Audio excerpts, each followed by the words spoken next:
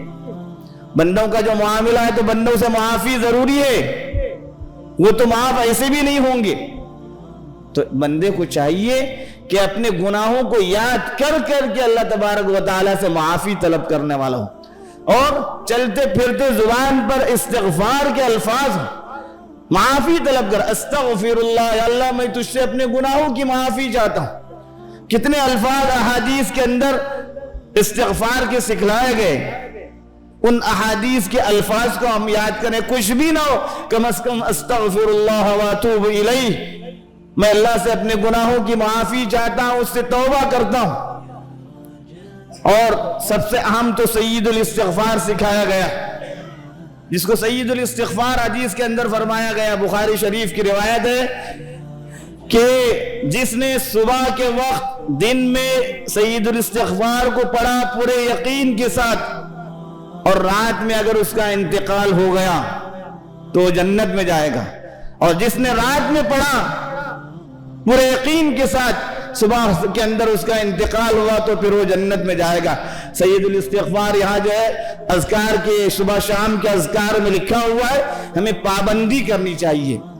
جو مشکلات، جو پریشانیاں، جو تکلیفیں، جو مصیبتیں، جو آفتیں، جو آزمائشیں، یہ سب اس کا مداوا یا تو اللہ کے نبی پر درود ہے یا پھر استغفار، اس کا ہم کثرت سے اہتمام کرنے والے ہوں۔